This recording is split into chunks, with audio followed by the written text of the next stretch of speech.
नमस्ते। आप सभी का आपके अपने चैनल वास माइस्ट्रो में स्वागत है। साउथ ईस्ट आग्नेय दिशा जनरली कहा जाता है कि यहाँ पर हमारा किचन होना चाहिए और उसके पीछे भी अपने कारण है, उसके अपने लॉजिक्स है। बट ज़रूरी नहीं कि हमें हमेशा साउथ ईस्ट में किचन ही मिले।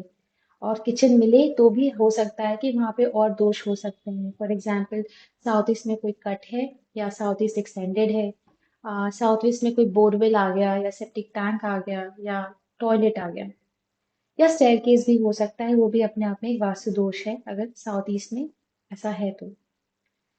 इस ये अगर इन तरह की कोई भी दोष आपके घर में है तो मैं आपको कुछ प्रॉब्लम्स के बारे में बताऊंगी जिसको आप रिलेट कर सकते हैं कि ये साउथ ईस्ट से रिलेटेड दोष हैं।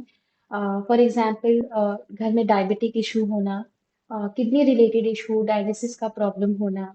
अगर घर में कुंवारे लड़के हैं जिनकी शादी की उम्र हो गई है बट उनकी शादी नहीं हो पा रही है, तो कहीं ना कहीं साउथ ईस्ट में दोष है।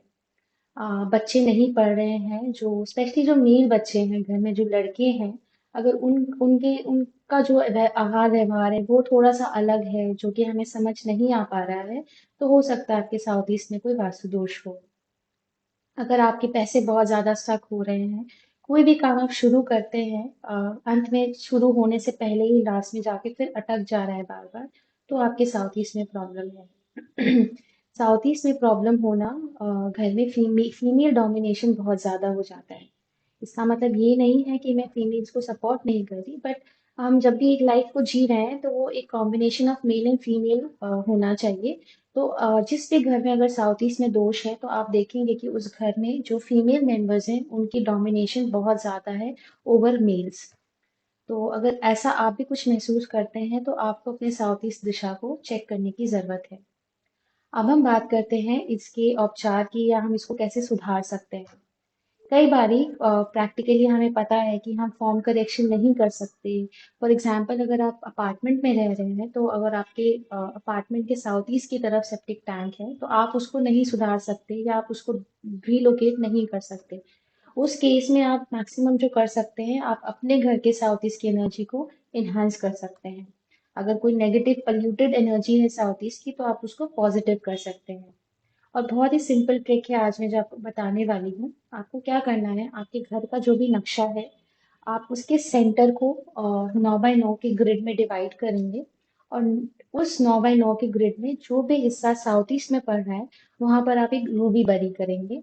और साथ ही साथ आपके घर का साउथ ईस्ट का जो भी कॉर्नर आपको मिलता है, उस कॉर्नर में आपको 3 पुखराज जो कि येलो सफायर है, हम उसको बरी करेंगे। ऐसा करने से आप अपने घर के साउथ ईस्ट की एनर्जी को एलिवेट करेंगे, एक पॉजिटिव नोट पर लाएंगे। और जो भी प्रॉब्लम्स आ रही हैं आपको साउथ ईस्ट रिलेटेड, आप देखेंगे कि आपकी लाइफ से वो कम होती जा रही है। अब इसके बाद एक और बात, कई बार बजट कॉन्स्टेंट्स भी होते हैं कि क्लाइंट्स इस तरह की रेमेडीज परफॉर्म नहीं कर पाते। तो जो ये नगों के बारे में मैं आपको बता रही हूँ, जब वास्तु रेमेडीज कर रहे हैं तो हम अनपॉलिश्ड ही जेम्स को यूज कर सकते हैं। जनरली जो हम रिंग्स बनाने के लिए या बाकी ज्वेलरी के लिए जो हम पॉलिश नग यूज करते हैं वो एक्सपेंसिव होते हैं। बट अगर आप अनपॉलिश नग लेते हैं तो वो बहुत ही इकोनॉमिकल, कॉस्ट इफेक्टिव है और आप उसको इजीली मार्केट से लेकर अपने घर पे इंस्टॉल कर सकते हैं। Thank you.